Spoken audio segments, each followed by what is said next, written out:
This is Ambazonia Calling.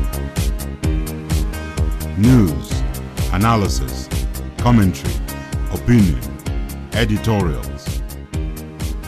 Ambazonia Calling is a co-production of Africa Freedom Network, the Mission's Tribune, and Compass Free Press. Welcome. My name is Ntumfoyn Herbert, and I bring revolutionary greetings from our studios in Washington, D.C. to all of you, friends of Ambazonia and fellow Ambazonians on Ground Zero and across the globe.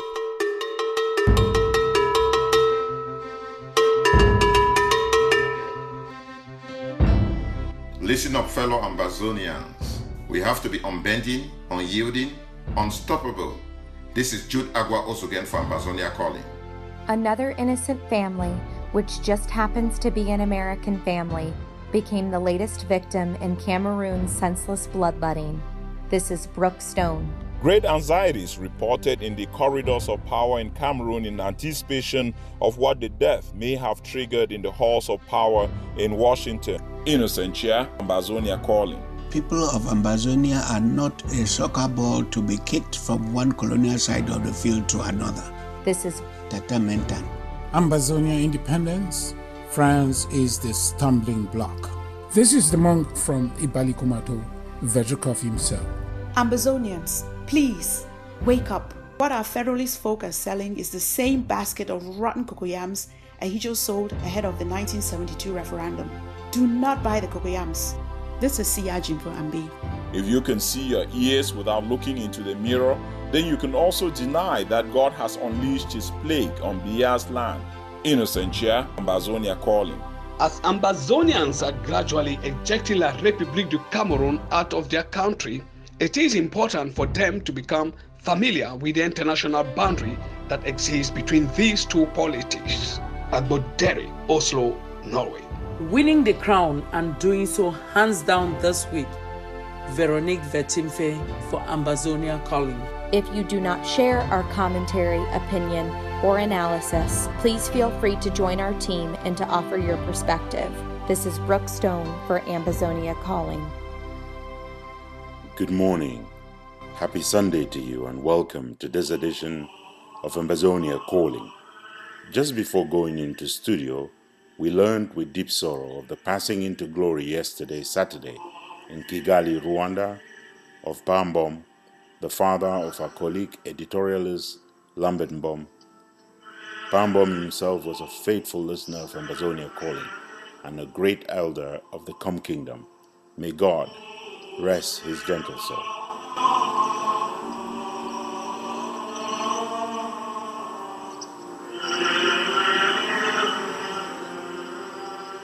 We will begin our program today with the profile of one of Ambazonia's bravest female freedom fighters. Here is Innocentsia with the moving story of the Queen Tigress, who unfortunately is down from what we must sadly reveal is worse than just friendly fire. Whereas the story of General RK has traveled far and wide and attracted all the attention it deserves, there is the little-known story of a brave young lady who is mostly known by her battlefield name, Princess Tigress. For me, the Queen Tigress or the Queen Mother don't do the work way una be send me for. Barely 18 years old, this valiant amber fighter with a heart the size of 10 lions was captured by ASC forces. You heard that right? Yes, ASC forces, and treated worse than you would imagine treating a man who rapes your mother, sister, daughter, or wife while you are forced to watch on. I know what you give up for this fight. You go beat me, put current for my skin. But as you receive free for their hand, I go now for some barrack for those soft matter. They will see catch me beat my underfoot, beat my boot or I republic. But I know what you give up for this fight. ASC forces of the IG group kidnapped her to a dungeon in Babanki. Day in and out, over several days, they beat the soles of her feet until she could feel them no more, using a machete.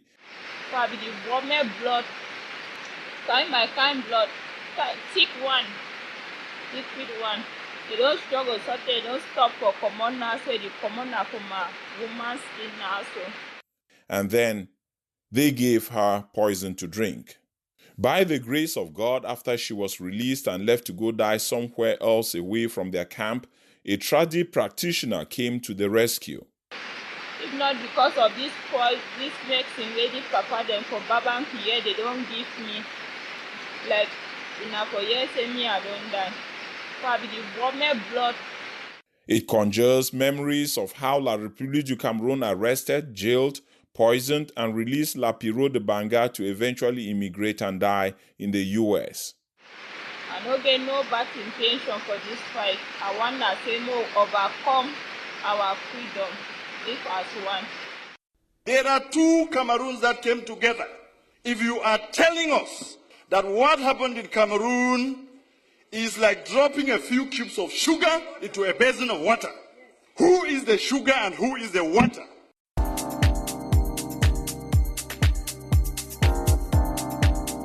This is Ambazonia Calling. Still ahead in this edition, we have The Devil Unmasked with Professor Emmanuel Tatamenta. We have a winner for the Nyamfuka of the Week. And we are not done until we have heard our letter to Joshua. So stay tuned, kick back, relax, and enjoy Ambazonia Calling.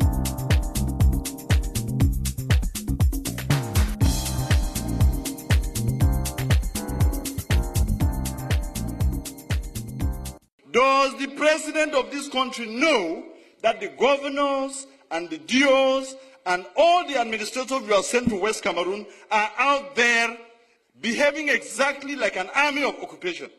The long line of the victims of the carnage unfolding in Ambazonia continues to grow. Here is Stonebrook with a report focused on the missionary killed in the northern zone this week. Another innocent family, which just happens to be an American family, became the latest victim in Cameroon's senseless bloodletting, which over nearly a year has slaughtered thousands of Ambazonians. This week, Charles Truman Wesco, a Baptist missionary who arrived to the country merely a fortnight before, was killed. Spokesperson Robert Palladino of the U.S. State Department told Reuters news agency that Wesco was caught in crossfire.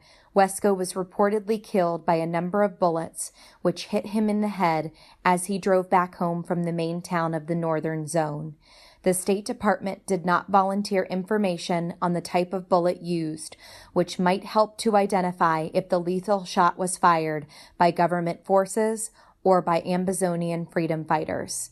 The BBC, which is now notorious for attributing blame to Ambazonians, the BBC, as I was saying, described Wesco as killed by pellets. At Ambazonia Calling, we are not hurrying to attribute blame.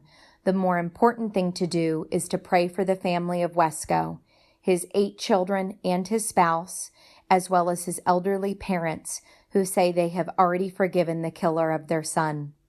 Charles would want us to do that, too. He would. He cared for the people of the world, and he was willing to risk his life to go to them. If anyone must take blame for the massacres unfolding in Ambazonia, including the unfortunate slaying of Wesco, it must be the dictator of Cameroon, who declared war last November the 30th and is fighting that war in the midst of and intentionally targeting a civilian population. This is Brooke Stone for Ambazonia Calling. Here now is Innocent Chair with the first part of a news wrap-up for the week. As the family awaits the return of the mortal remains to Indiana of Charles Truman Wesco, the 44-year-old Baptist missionary who died in Bamenda from wounds sustained to his head, great anxiety is reported in the corridors of power in Cameroon in anticipation of what the death may have triggered in the halls of power in Washington. Between the army and English-speaking separatist fighters continue. Now, the American government is calling for urgent dialogue between the two parties. Unknown are the family connections to the powerful evangelical movement that has the listening ear and attention of the Trump administration. Wesco was headed back from a shopping trip with another missionary and was gunned down at the wheel. Besides the fact that the brother of the deceased is a state congressman in the Hoosier state of Indiana. The missions agency that handles the West Coast finances has put up a fund page, and we have a link to it on our website. Governor Holcomb is out with a statement today mourning the death of Charles Wesco. Chris Anu, Secretary of Communications for the Ambazonia Restoration Group, known as the interim government, issued a statement condemning the killings of Charles Wesco and laying the blame at the doorstep of government forces. Jesus. Hey, Jesus. I was record. Hey. What? Hey, bitch. Go down, lie down. Meantime, Cameroon's military has been on rampage in the Bambui and Bambili corridor, killing several unarmed and innocent civilians since the shooting death of the American missionary Charles Wesco in the area around these outskirt towns of Bamenda. Whereas Cameroon's Minister of Defense says Mr. Wesco was caught in the crossfire between the military and Ambazonian freedom fighters, very reliable sources revealed to Ambazonia Calling that while it was indeed a crossfire, it was a crossfire between the local gendarmerie forces of La République du Cameroun and their very own rapid intervention forces, otherwise known as BOYOs. Sisiko Ayuk appeared in court yesterday. 10 months after their abduction on January 5th from Nera Hotel in Nigeria, the leadership of the interim government, one of the groups fighting for the restoration of the independence of Ambazonia, finally appeared before the Central Region Appeals Court in Yaoundé, Thursday, November 1st. This was highly anticipated. People had looked up to such a time like this because there have been widespread rumors that they've all been killed. According to their lead counsel, Barrister John Frunso, their appearance alone is a huge victory because they finally had an opportunity to tell their stories. They have never told their story to anybody. They have never appeared in any court since they were arrested in Nigeria on the 5th of January. So this is the first opportunity for them to tell their story to a court. It means that today is one of the best sessions so far. It is the best day of my life as a lawyer. It's the best day for them as accused persons to be heard before the Court of Appeal of the Central Province. A preliminary judgment is awaited in a British court Monday, November 5th in the case of Britain versus Southern Cameroons. According to Barrister Lisongo Mokwale, the plaintiff for Southern Cameroons, the judge will be ruling on the admissibility of the lawsuit, which 5 British appointed defendants argue should be thrown out because the court either has no jurisdiction or the statute of limitations has run out on the case. Cameroon's Minister of Finance has admitted that the Ambazonian fight is bleeding the treasury of La République du Cameroun more than anticipated, causing a skyrocketing cost of basic necessities. Louis-Paul Motaze was speaking at a meeting with business persons Friday in Douala, Cameroon's economic capital. So far, he reported that 286 billion CFA in revenue has been lost to a careless war, and that the losses are because the revolution has brought the CDC and the palm oil industries to their knees. It has been 2 weeks since General RK of BOYO was arrested by the interim government group ASC forces while attending a meeting that Dr. Samuel Sako directly urged him via WhatsApp messages available to partake in. I lay my arms down, you understand now? Yes. I lay my arms down, I order my soldiers and my fuse every day around with me, see me, they not do nothing. I want them to talk it out peacefully and do. Yeah. They now they go with me now and they make all kinds of allegations and strike them. And when the show say normally they get to execute me. I see. Why they want to kill me now? So you go execute you. Yes, they get to execute me. Are they slowly poisoning General RK? Yeah, so now they accuse me on other things and say soldiers are under my watch and careless. I be laissez-faire, all those kind of things, and the way I never ever give that order for my life. Say this will make it execute anything. As made evident by the Chris Bongan tapes released in the course of the week, comrades, this is Majuma. The IGASC had long been hatching the diabolical plan to eliminate the greatest threat against La République du Cameroun and IG dominance on ground zero. In my own works, and see, 3/4 of the ground, they are just ready. They are just waiting on any leader that I bring in. That this is a leader. My leader then get timilo. I abandon banden to give bam. Early Thursday, October 1st, over 20 freedom fighters across BOYO gathered to make clear to Chris Bongam and the IG group that the Ambazonia forces in BOYO are not up for sale. Chris Bongam was appointed. We voted our general and we voted all our commanders. Please be very careful and do not do something that we shall even decide that you will never see this land that you like to see. You may be fighting for your political post, but let me advise you. Moses did not see the promised land. On the creation of this army, we know no priest. On the creation of this army, we know no government.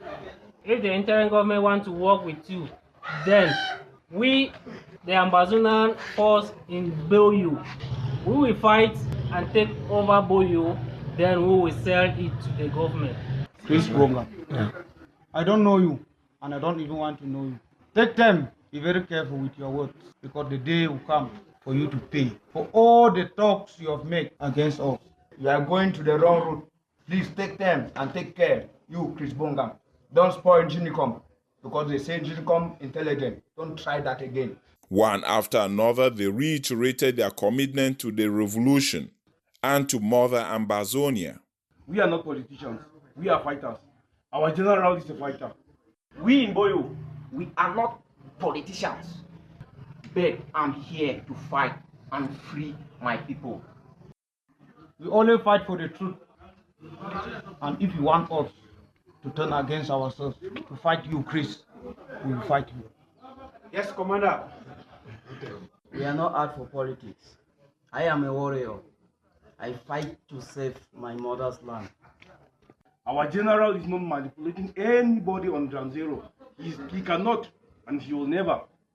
I do not fight for money. And whoever that will use this Ambazonia army force in Bello to make money should be careful and distance themselves from the myopia of county-by-county strategy and its trappings of tribalism, a policy which has been assessed as a shortcut that is worse than Bia's Northwest versus Southwest divide and rule policy. You are listening to Ambazonia Calling. I am Innocent-Chia, and we invite you to stay tuned for more stories. You have plenty of show yet to come, so don't go anywhere. We will be right back. The people of West Cameroon cannot be your slaves. The people of West Cameroon are not, you did not conquer them in war. The problem we have in West Cameroon is the problem that will bring down Cameroon. When people have had pent-up anger and pain, humiliation, for over 50 years, when it bursts out, you will never be able to control it.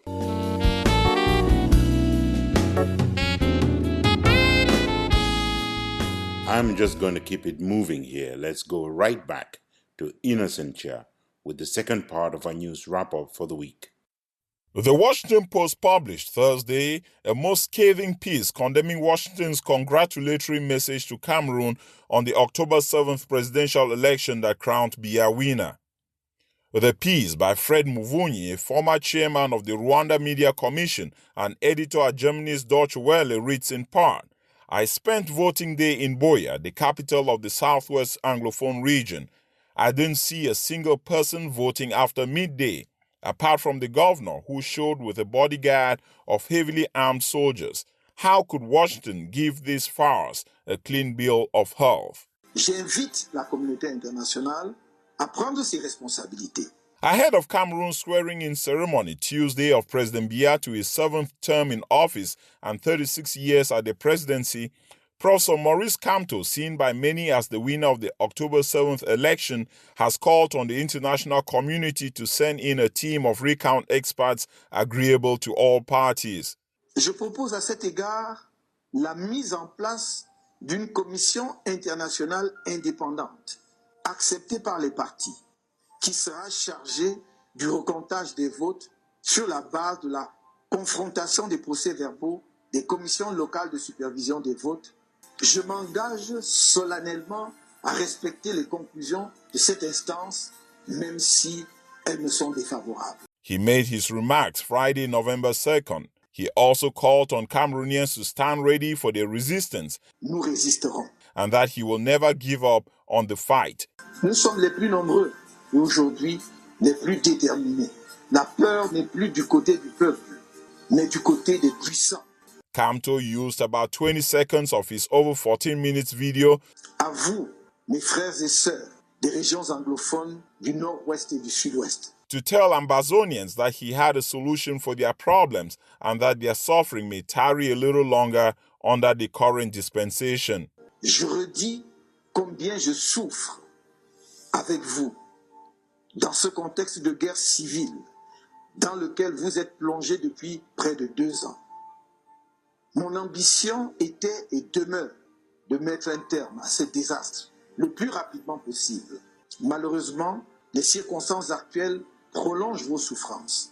Meantime, Cabral Libby, another candidate at the October elections, declared in a separate statement that the candidate who will be sworn in on Tuesday is not a candidate that the overwhelming majority of Cameroonians voted for. Vous avez tous assisté le 22 octobre 2018 à la consécration par cette institution du verdict fictif issu du simulacre électoral qui aura, une fois de trop, méprisé l'expression de la volonté du peuple.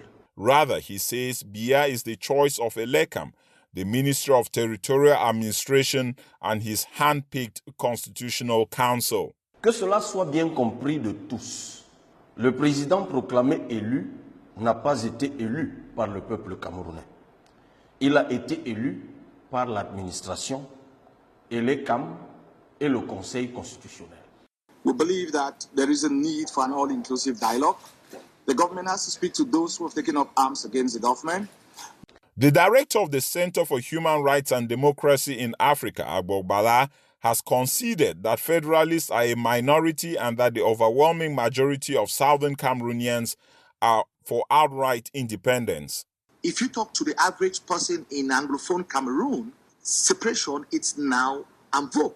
You know, now the majority of the people would not settle for anything less than separation. I am here today to plead with this House to try to see how we can find a solution. Speaking before a committee of the Canadian Parliament, he said this would be easily proven if the international community takes up the responsibility of organizing and supervising a referendum of Ambazonians to determine where they stand. There is also the need for the MPs, for Canadians, to urge the government that if we cannot find a solution, we can ask the people of Southern Cameroon to exercise their right of a referendum, which is provided in the Constitution.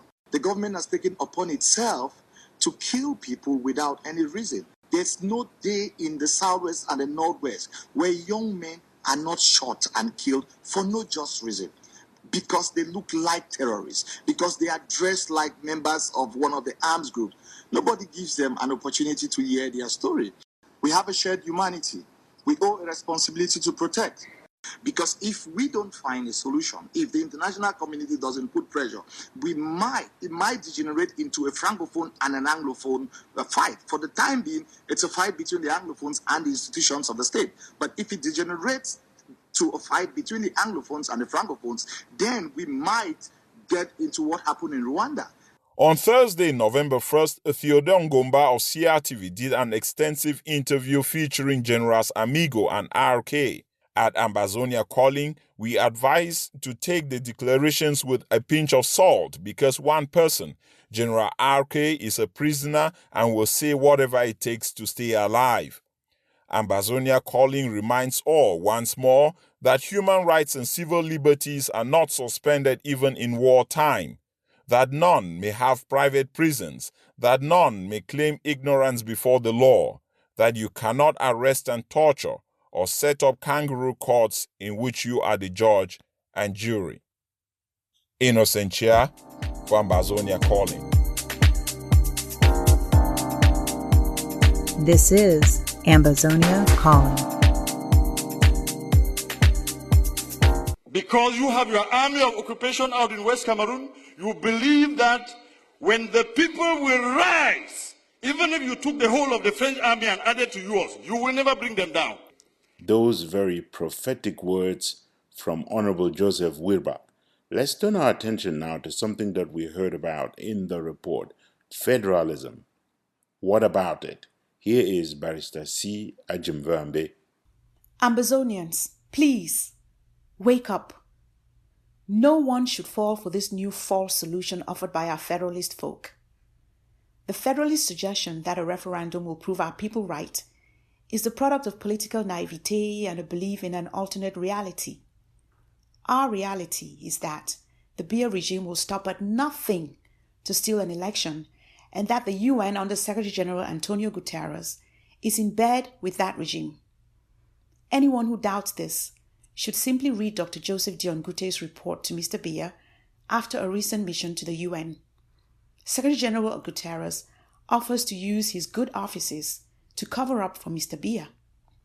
If anyone, and I mean anyone, including the UN, were to afford Mr. Biya the chance of a referendum, Yaoundé will jump on it like a dog jumps on a bone. Offer the Biya regime a referendum, and Yaoundé will more likely than not invent a voter roll that shows more Ambazonians resident across La République du Cameroun than in all of Ambazonia. Just as the regime has managed to make the sparsely populated Far North the biggest vote basket and managed to have as many registered and effective voters in the South region as there are human beings, dead and alive, young and old. Give Mr. Biya the chance, and the results of the referendum his regime will produce from La République du Cameroun will show 100% participation for 100% of votes cast against separation. The regime would also show that less than 100% across Ambazonia participated in the referendum, with an embarrassingly low percentage of Ambazonians voting in favor of separation. Ambazonians must not allow anyone to fool them that the Biya regime would be excluded from any UN-supervised referendum. The regime is an interested party and cannot be disqualified. What our federalist folk are selling is the same basket of rotten cocoyams Ahijo sold ahead of the 1972 referendum. Do not buy the cocoyams. We don't need another referendum. Our people already voted in 1961. If the UN is indeed serious about applying a solution founded in international law and justice, wouldn't it simply refer to an abundance of its own resolutions on this matter? Wouldn't it simply force adherence to resolutions already adopted? If the UN cannot enforce resolutions on its own books, how can it be trusted to enforce ones that it still seeks to pass? How can our federalist folk forget so soon the word irreceivable? If the UN cannot intervene for humanitarian purposes in the Cameroons, if the UN is not allowed to field a mission on human rights to the Cameroons, if the UN has proven itself unable, unwilling, or both to evoke the 2005 principle adopted by its own General Assembly and known as the responsibility to protect, how can the UN only successfully enforce the outcome of another referendum? This is C. Ajimvambe for Ambazonia Calling.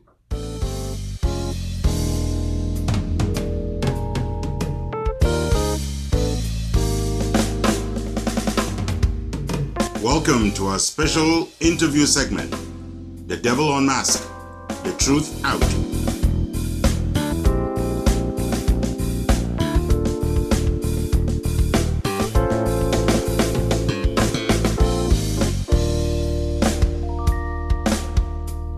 Greetings, Professor Tatamenta, and welcome to The Devil Unmasked.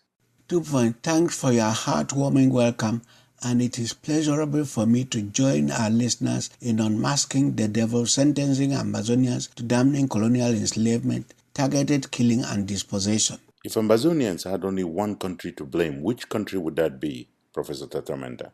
Let me make it clear, Ntumfoyn, that Britain's decision in the 1960s is the root cause of the problem of southern Cameroonians being colonized and kicked around like expendable people. Is it not strange that the United Kingdom of Great Britain and Northern Ireland have had no interest in stopping the carnage ongoing in Ambazonia, which is a former trusteeship territory under British administration? Let us revisit UN records, Ntumfoyn. The United Nations General Assembly Resolution 1532, Article 14 on the British Cameroon's plebiscite of 1961 clearly rolled out the separate independence of Southern Cameroon, the most popular of the three options. This was thanks to the British, who tactfully blocked every chance of the Southern Cameroonians voting for independence as a separate entity, convincing the United Nations that Southern Cameroon was not economically viable and could only survive by leaning on Nigeria or the Republic of Cameroon, and recklessly steering the Manfred All-Party Conference of August 1959 to ensure that the parties did not achieve consensus. In fact, the British wanted Southern Cameroon to gain independence in association with Nigeria. Southern Cameroonians were apprehensive of this move and put pressure on John Good Foncha to lead a delegation to London in November 1960 to include the option of independence as a separate political entity. The request was outrightly rejected. Nevertheless, according to the United Nations Resolution 1541, Article 15, Principles 7 and 8, Southern Cameroon was qualified to achieve independence either through association or integration, which should be on the basis of complete equality between the peoples of the erstwhile Northern Governing Territory and those of the independent country with which it was integrated. The peoples of both territories should have equal status and rights. Whatever colonial deal was ever reached has been broken right now. Ambazonians are in revolt. The revolution is here. Lucifer Bia Paul, like late Amadou Ahidjo, has put in place a missionary for colonization and colonialism that has put Southern Cameroonians to a point of total revolt, as evidenced by the referendums of 22nd September 2017, 1st October 2017, 1st October 2018, and total rejection of boycott of colonial election of October 7, 2018. How is Bia's colonial government using this rejection by Britain to its advantage? Let me put it in a couple of points. First of all, Bia Paul has groomed his marauding armed robbers, or call it army, to turn Ambazonia into killing fields, arsons, looting, raping, wanton arrest and torture, extortions, and name it. Secondly, he provokes Ambazonians at every twist and turn to see their reactions. For example, while his neighboring country was reeling in agony over the electoral hold-up, Lucifer Bia Paul provocatively signed a decree reducing the GCA board to a non-academic corruption outfit as a parastatal. Thirdly, Lucifer Bia Paul enthroned lies and falsehood as a style of ruling people. Let us take the example of our Fellowship Baptist missionary Charles Truman Wesco, who was targeted and murdered by the American-trained and armed member of the Rapid Intervention Brigade in Bambui, Northern Zone. 2 eyewitnesses in the car confirmed the targeted murders, and even the bullets that were removed from the skull of the victim were bullets used by those fellows of the Brigade Intervention Rapide, as they call in French, or Rapid Intervention Unit. Lucifer Bio's spokesman, Issa Chiruma Bakari, stated laughably that the victim was not a missionary, but an albino from Big Babanki. Question to Chiroma would be, have albinos no right to life? Lucifer Bia's defense minister, Joseph Petit Asomo, claimed that the death occurred in a crossfire. Then he rushed his armed agents to the Bamenda Regional Hospital to say the bullets extracted from the missionary's skull were locally made and that all the separate assailants were killed. That is how to destroy evidence, by telling blatant lies. Satan Bia Paul and his surrogates are perverters. They distort as well as spoil anything they touch. And finally, Ntumfoyn. The most angering thing, Ntumfoyn, is that Lucifer Bia Paul has given the impression that Ambazonia is no man's land.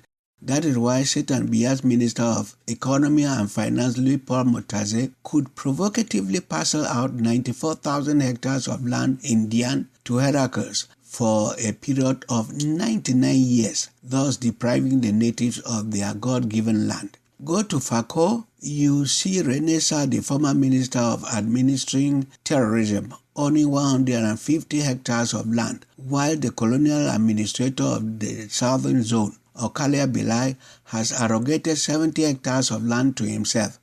and many more examples abound of depriving Amazonian peasants of their only means of livelihood, land. For those of our listeners unfamiliar with the historical details, what exactly did Britain do again? Ntumfoyn, first of all, Britain should learn that the current generation of Southern Cameroonians cannot continue to pay for its failure to execute the UN trusteeship mandate but dole out Ambazonian territory, its natural resources, and its people as a slave chattel to French Cameroon. Secondly, those peddling federalism, decentralization, living together, or a referendum should know that the people of Ambazonia are not a soccer ball to be kicked from one colonial side of the field to another. Ambazonians are in the 21st century, and Ambazonians will not be bullied into slavery any longer. Can the Biya regime change at all? Lucifer, like any tiger, cannot change his spots. Biya Paul will never be transformed. What have you got to say to Ambazonian freedom fighters this week? Let me say it categorically here, Ntumfoyn, that colonization and colonialism do not constitute a thinking machine, nor would one claim that it is a body endowed with reasoning faculties. It is violence in its natural state, and it would only yield when confronted with greater violence. Ambazonians have succeeded in rendering their homeland ungovernable by the brutal annexationists and colonialists. Now they must smoke out all remnants of colonization and colonialism by fire or by force out of their homeland. There are no two ways about it. My final note, Ntumfoyn, is that pampering wrong-headed beliefs that the Western powers have decided to block Ambazonia's sovereign independence is defeatist. Ungainful infighting among Ambazonian liberators to demonstrate whoever will fire the first gunshot of victory is nonsensical. Thank you, Professor Tata Menta, and have a wonderful week. Ntumfoyn, thanks for having me.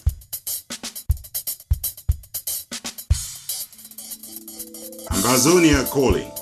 You are in the heart of the news shrine. Call us the Kalakuta Republic of Commentary, Opinion, and Editorials. When injustice becomes law, resistance becomes a duty.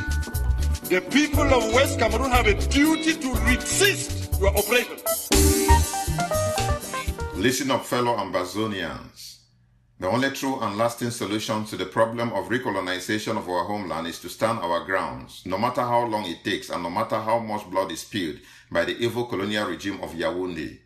We must continue the peaceful resistance, applying whatever self-defense becomes necessary as a result of aggressions by the colonialists until we leave the United Nations with no other choice than to implement the resolutions already on the book, notably Resolution 1608. We have to be unbending, unyielding, unstoppable. Our case against La République is best likened to that of a couple before a divorce court.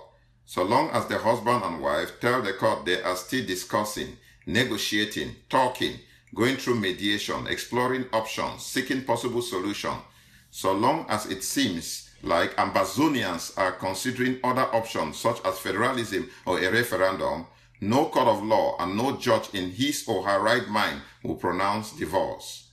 A referendum such as the one being sold like a new discovery by, amongst other, Barrister Agwo Congo is just another way of wasting our time because it signals that we are still exploring a solution other than separation. If we truly want to get to BOYO, we must resolutely turn our back from the fake solutions called federalism, 2-state or 10-state or 20-state. Our people voted in 1961 already for our independence, and the United Nations General Assembly adopted a resolution reaffirming that independence. The only message we must have for the UN and the world must be to let the will of our people as expressed during the independent plebiscite of 11 February 1961 to be done. This is Jude Agua Osugen for Ambazonia Calling. Restoration train is going to restoration train. Restoration train is going to restoration train. Restoration train is serving restoration train on the restoration journey of our liberty. So get on now on the train. Everybody get on now on the train. Mothers, fathers, get on now on the train. Children, get on now on the train. Sister, brothers, get on now on the train. Husbands, wives too, get on now on the train. Editorial is Lambert Mbom caught up with Barrister John So, counsel for Siseko Ayuk-Tabe, and the other leaders who were abducted in Abuja, as well as those who were taken hostage from Taraba State and Calabar and rendition to Cameroon. And he discussed aspects of the case, beginning with exactly how he was contacted before he took up the case. Here are excerpts from the interview.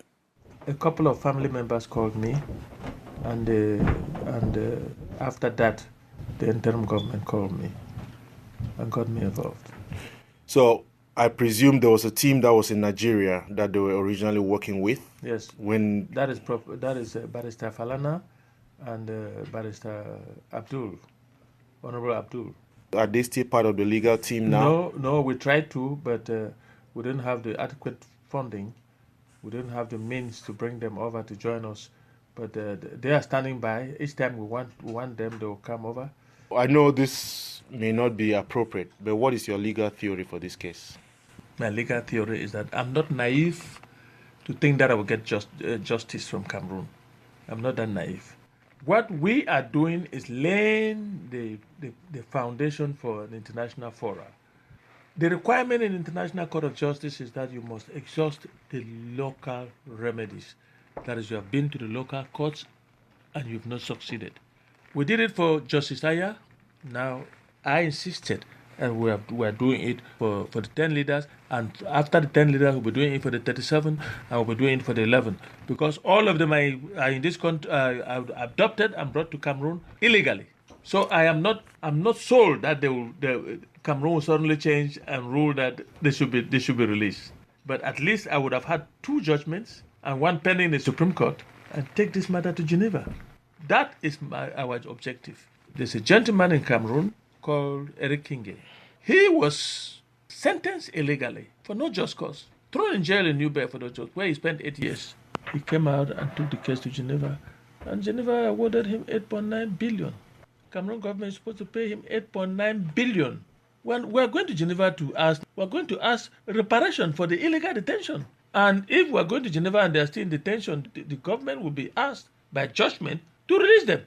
What makes this case different from the case of Agbabala and the rest? We had so much international media and international lawyers involved, and we do not seem to see the same push. Because of the push from the international community and so on, Agbabala, then they were freed. This case is a lot different because they were adopted from a foreign country where they were refugees or applicants seeking a refugee status in a foreign country. And Article 23 of the Convention on Refugees, signed and ratified by Cameroon in 1961, prohibits any country from deporting anybody, even to the boundaries of the country from where he's running away from persecution. That's what makes the difference.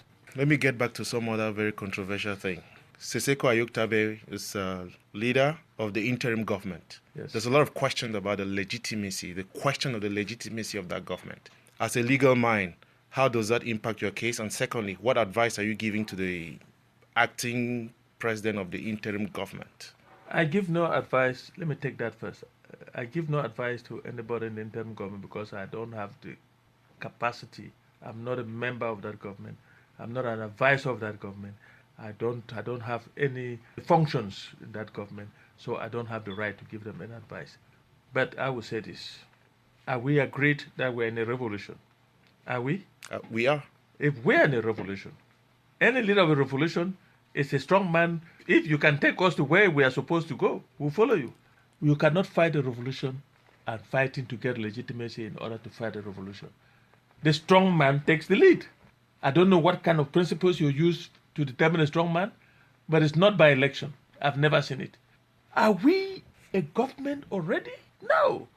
We are a movement. We are a revolution, and that revolution is led by what you call interim government. Since it's a revolution, do we have a right to have a multiplicity of leaders and whoever emerges whenever? In a revolution, you cannot prevent other groups from their activism. You cannot prevent that. A revolution, you don't need any kind of legitimacy. We need strategy and power. Who is capable of taking us where? How do you make, because La Republique makes the argument, there are federalists on the ground. They are on ground zero. They are independentists. I don't want to call them something else.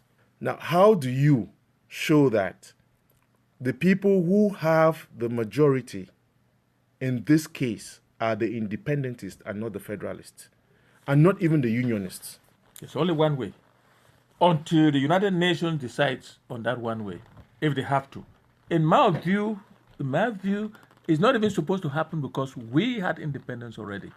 But if on this question between the federalists and the unionists, the only solution is a referendum. You do a referendum, and I can tell you that more than 90% of the Northwest and Southwest will vote for their independence. Those federalists are the Monzos, a few Monzos, and a few church people running around. I don't know what their aim is. I don't know where they are going. Who are they representing? Who are they calling for a conference? Who are they? That federal agenda, let them sell it somewhere else. And why, Boya? They should go and hold it in Yaoundé. It's still Cameroon. They want to stay in Cameroon, right? So it's better. They can hold it even in the cathedral in Douala where their big man, the cardinal is living. He's no longer, doesn't represent the Catholic Church anymore. There's the president of the Episcopal Council who is called Bishop Cleda, Archbishop Cleda. He is not involved in this whole thing. Tume is involved in his personal name.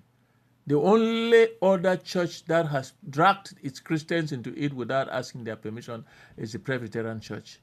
And I take issues with the moderator of the Presbyterian Church because the Synod, as far as I know, did not authorize him to go take the church down that road. Well, I wouldn't say anything about the Muslims because I know very little about them. Let me tell you, if anybody doubts, let's do a referendum and supervised by the United Nations, not by the fraudulent electoral process of Cameroon. Any last word? My last word is that we're working to get Ayuk Tabe and his team out, and we're working to get the 37 Taraba State victims out, and we're working to get 11 out. We have started with Ayuk Tabe. We'll finish from there. We'll go to the 37. We'll go, and each time we finish, we'll be sending the files to a team in Geneva. Because we intend to cripple La République du Cameroun, they will pay for their misdeeds. They will pay heavily. Don't be surprised, we are asking for 3,000 billion CFA, and they must cough it up if it's awarded.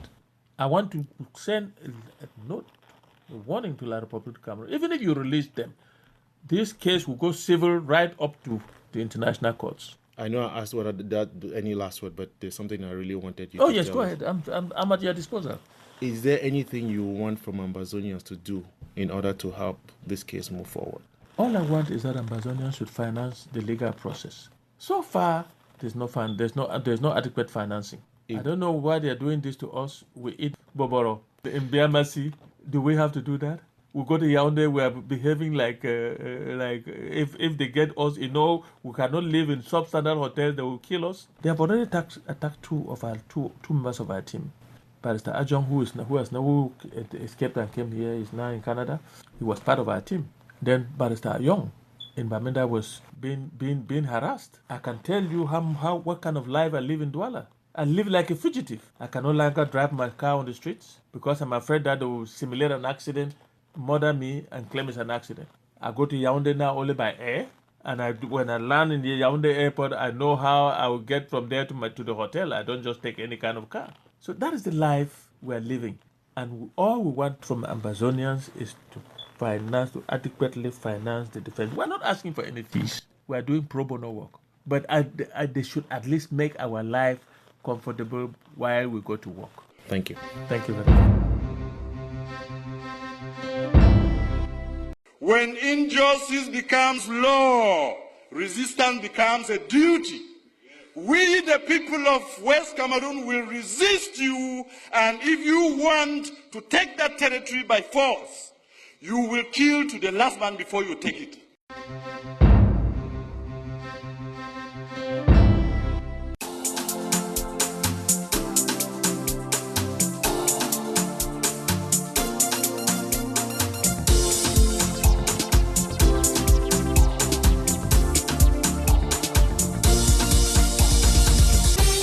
don't do foolish, but when there are capital fools out there, we make it our duty to find them, and every week we crown one of them the Nyamfuka of the Week. Here now is Veronique Vetimfe with our Kings and Queens of Foolish. Two foreigners are third place finishers this week. They are Cameroon's Minister for Defense, Betty Assomo, and the spokesperson of that country's terrorist army, Colonel Budget. The two resorted to hashing and telling the most blatant lies this week after an American missionary, Charles Wesco, was killed in Bambui. The colonizers from Yaoundé, who have killed thousands of Ambazonians, describing killings as liquidations, pretended to have developed feelings after their troops killed an American, a country which cares about life. Afraid of what Uncle Sam may and will do against Yaoundé, Betty Assomo and Colonel Budget took to the air, claiming to have liquidated 4 more Ambazonians, falsely accused as the killers, before claiming without proof that the fatal bullet came from a gun fired by Ambazonian freedom fighters. Betty Assomo and Colonel Budget are this week's third place finishers of the Crown of Shame, the Nyamfuka of the Week. Nyamfuka them all. The runners-up position this week are those commanders, Self-Defense Unit, and Ambazonian freedom fighters who take civilians hostage. Those who extort money from civilians, those who threaten civilians with arrest or death, especially those commanders and fighters whose unit arrested General Arke and any other fellow freedom fighters anywhere on Ground Zero. Self-defense forces, not only divided amongst themselves, but willing to mistreat each other, even worse than they mistreat their enemy, are bound to collapse. The runners-up position this week is won by the unit that is currently holding General Arke prisoner and threatening him with execution. Them all. Winning the crown and doing so hands down this week is the ASC IG agent who was revealed in audio messages this week as the kingpin at the heart of the abduction of General Arke in BOYO State. Ambazonians found out from listening to those audio messages the shocking extent of the power-hungry scheming and scamming that is the only focus of some claiming to be part of this revolution. Gladly, commanders in the field in BOYO roundly decreed the practice, helping make it very easy for us to crown Chris Bongam as this week's winner of the Crown of Shame, the Nyamfuka of the Week. Veronique Vetimfe for Ambazonia Calling. Nyamfuka them all.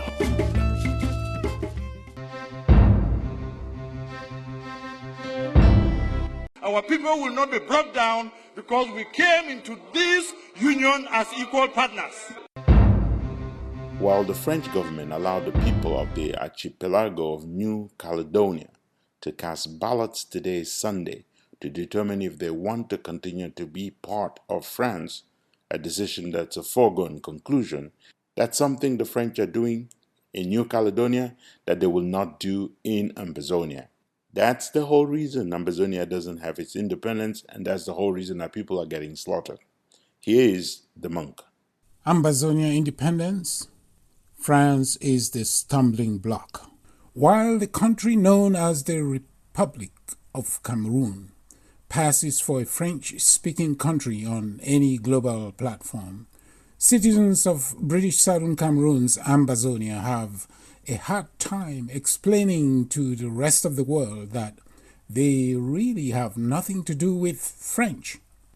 That turns out to be the core reason for the ongoing genocide of citizens of Ambazonia.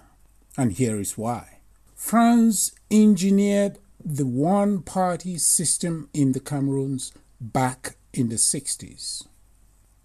France coached and encouraged the wholesale assimilation of citizens of British Southern Cameroons. By assimilation, converting citizens of British Southern Cameroon into imitation French African people. France currently has what it calls overseas provinces, places out of the confines of Euro-France proper, that the French consider as integral parts of France. Residents of these far-flung regions also vote in French elections.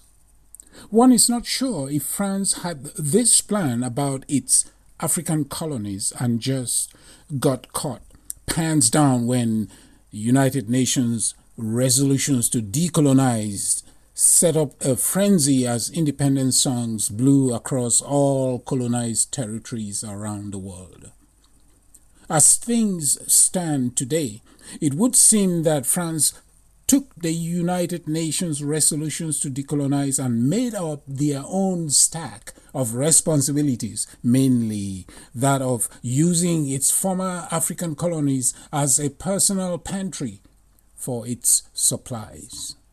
So while other EU countries, former colonialists, decolonized and left Africa, France decided to go for entrenchment and even more control and micromanaging of African geopolitics. Blame for the current genocide in British Southern Cameroon, like the one in Rwanda, can be put squarely on the table of the policies in the Cameroons prescribed by France and implemented by its appointed consuls in the names of the only two dictators to rule Cameroon, Amadou Ahidjo from 1961 to 1982, and today, Paul Biya. The killings of citizens of British Southern Cameroon by armed agents of the government of the République du Cameroun is a direct result of the policies of France in this sub-region since the 1960s, and there are enough declassified memos to prove this claim.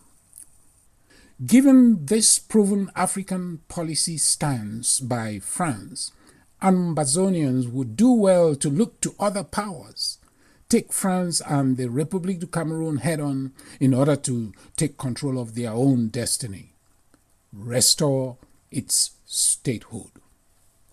France has never meant well for any of its colonies, talk less of a territory occupied, colonized by one of its territories. This is the monk from Ibalikumato, Vedrikov himself, for Ambazonia Calling. Every Ambazonian should know where the international boundary posts separating their country from colonial Cameroon are to be found. Those boundaries were fixed at the Treaty of Versailles after the First World War. They do in fact exist. Here is Herbert from out of Oslo, Norway, on his first report on Ambazonia Calling, spelling out where those boundaries are to be found, when the final demarcation process was completed, and who certified those international boundaries on behalf of Ambazonia on the one hand and on behalf of colonial Cameroon on the other hand. Please join me in welcoming Herbert to Ambazonia Calling. The international boundary between the Southern Cameroons and La République du Cameroun of 1st January 1960 is the boundary of the Milner-Simon Agreement of 1918. The record of evidence of delimitation of the international boundary between the Southern Cameroons and La République du Cameroun is as follows. The boundary at the town of Santo, signed at Santo on 23rd March 1926, signed on behalf of the Southern Cameroons, the district officer of Manfred District, and for la République du Cameroun, le chef de la circonscription administrative de Tchang. The boundary at the town of Tombel, signed at Tombel on 10th of May 1926, signed on behalf of the Southern Cameroons, the district officer of Kumba District, and for la République du Cameroun, le chef de la circonscription administrative de Konsamba. The boundary at the town of Kumba, signed at Kumba on 16th of May 1926, signed on behalf of the Southern Cameroons, the district officer of Kumba District, and for la République du Cameroun, le chef de la circonscription administrative de Mbanga. The boundary at the town of Babaju, signed at Babaju on 1st January 1926, signed on behalf of the Southern Cameroons, the district officer of Bamenda district, and for la République du Cameroun, le chef de la circonscription administrative de Tchang.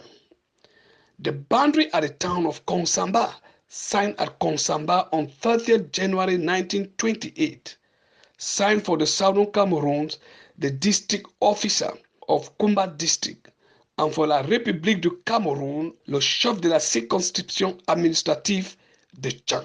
The boundary at the town of Mongo Estuary, signed on 9th of August 1920, signed on behalf of the Southern Cameroons, the district officer of Victoria district, and for la République du Cameroun, le chef de la circonscription administrative de Douala. The boundary at the town of MANYU, signed in MANYU on 19th of March 1928, signed on behalf of the Southern Cameroons, the district officer of Bamenda district, and for la République du Cameroun, le chef de la circonscription administrative de Banyu. The international boundary between the Southern Cameroons and la République du Cameroun of 1st January 1960 is dotted with custom offices at the following towns: Santa, Edijok, Baligazi, Mbomzi, Bombe, Modeka, Mongo Beach, Nkat, Mpondo, and Fotan. This international boundary has remained unchanged till the present day. It was reinforced internationally by Article 4 of the Constitutive Act of the African Union of 11th of July 2000, adopted in Lomé, Togo. It provides for African states to respect their borders existing on achievement of independence. Following the provision of Law Number 2001/12 of 23rd July 2001, wherein the National Assembly of la République du Cameroun authorized President Paul Biya to ratify the Constitutive Act of African Union, the infamous claim of one and indivisible Cameroon was rendered null and void. Agbo Derek for Ambazonia Calling, Oslo, Norway. After the election, where them do, we still they wait for the change. All the promise when they make, they don't be like saying I fake. Thank you very much, Agbo Derek, and welcome to Ambazonia Calling again. We are out of time, but we would like to squeeze in one more report just to thank all of you for the feedback. Invite those who want to contribute, who want to join our team, to do so. Here is Brokestone. We truly appreciate those of you who are highly critical of the program. Our ego is flattered by those who praise the work we are doing, but we do not want our shoulders to grow above our heads.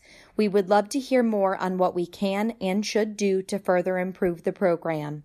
Obviously, we would encourage anyone who thinks we should be a propaganda channel to not bother writing. Our menu here is made up predominantly of commentary, analysis, opinion, and editorials.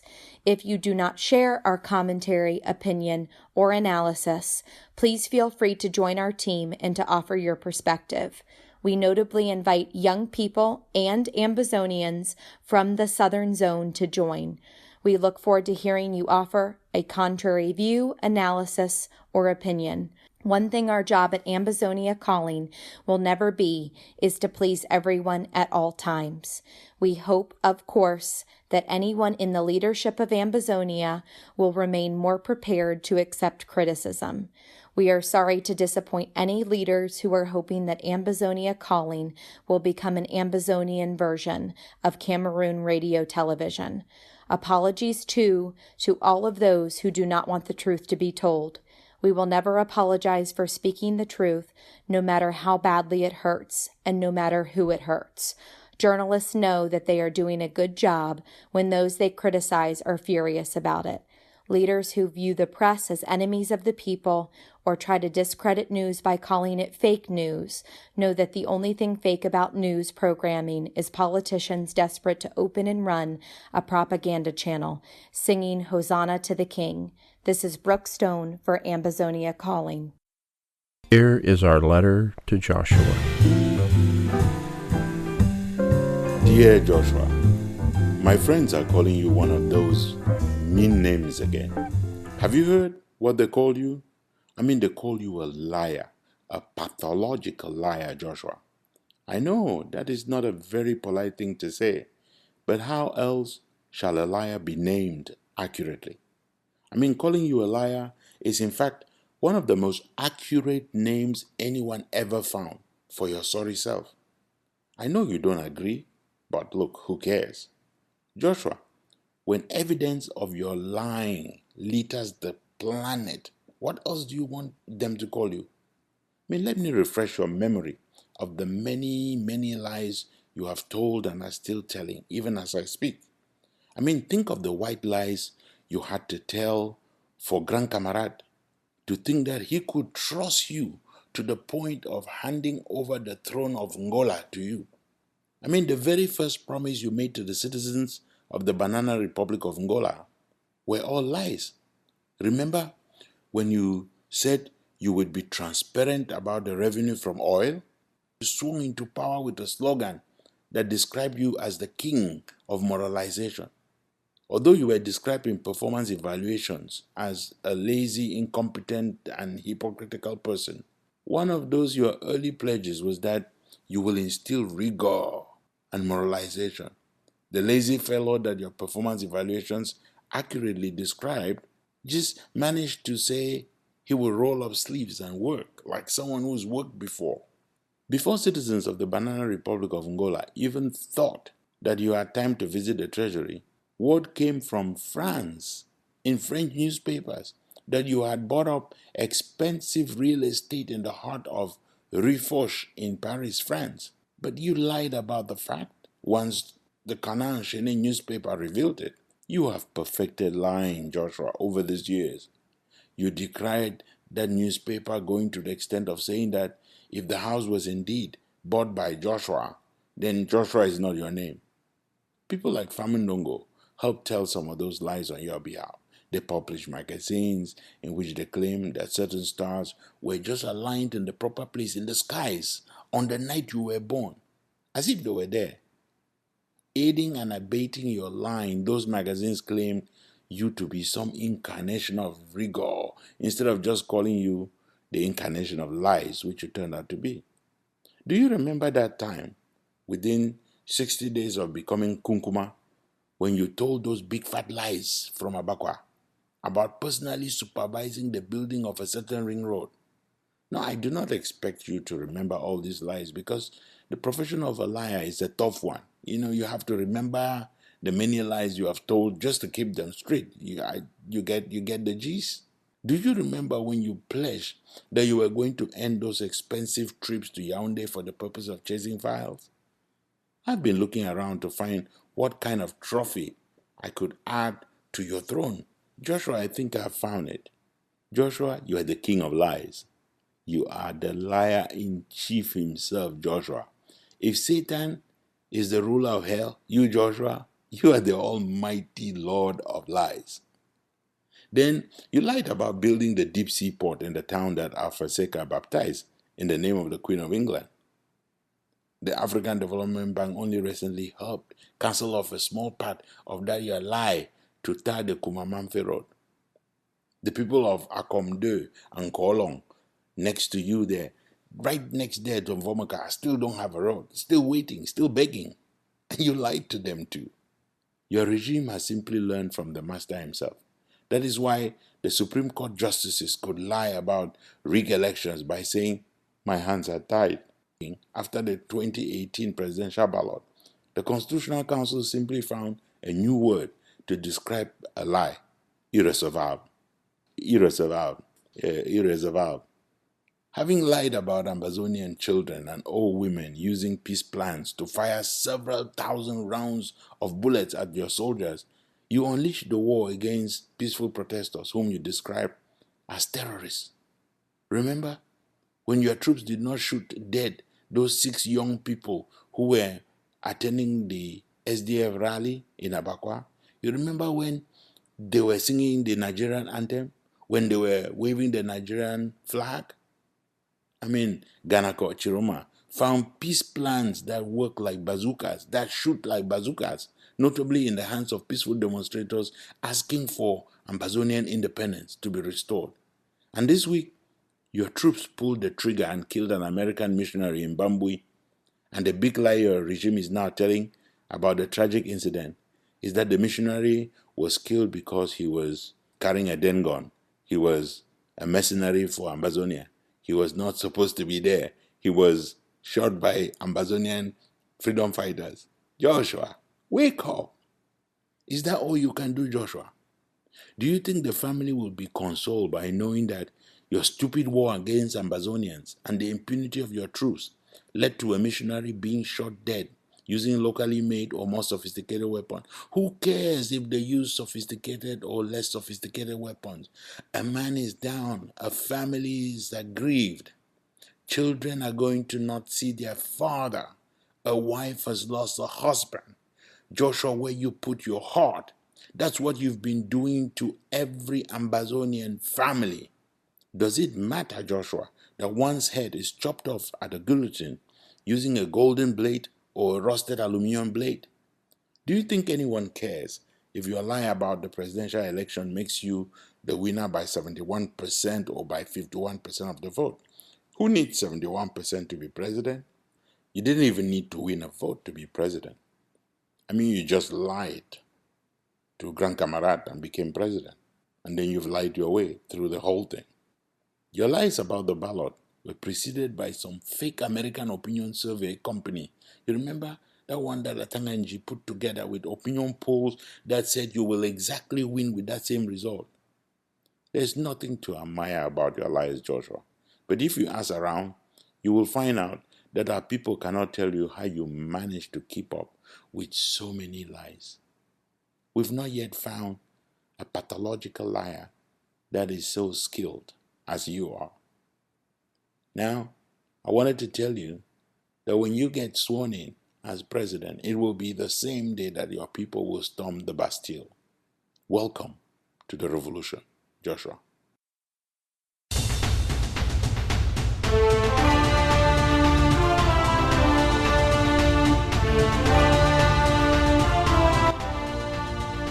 You have been listening to Ambazonia Calling. Our producers today are Ken Wanaku and Jeff McCoy. Logistics, Joe Costa and Krista Cunningham. Our music is from Ken Wanaku, the monk from Ibarikumato Venzekov himself, from William Ford, an Amber legend of blessed memory, from Eric Matisse, and from Prince Ajwa Alem of Ajam Sonic Catherine USA. Ambazonia Calling is a co-production of the Missions Tribune, Compass Free Press, and Africa Freedom Network. You can find us on the web at themissionstribune.com, compassfreepress.com, and africafreedomnetwork.com. Next Sunday is another day. Until then, keep up the faith. Keep up the fight for the independence of Amazonia. Stay Amber strong.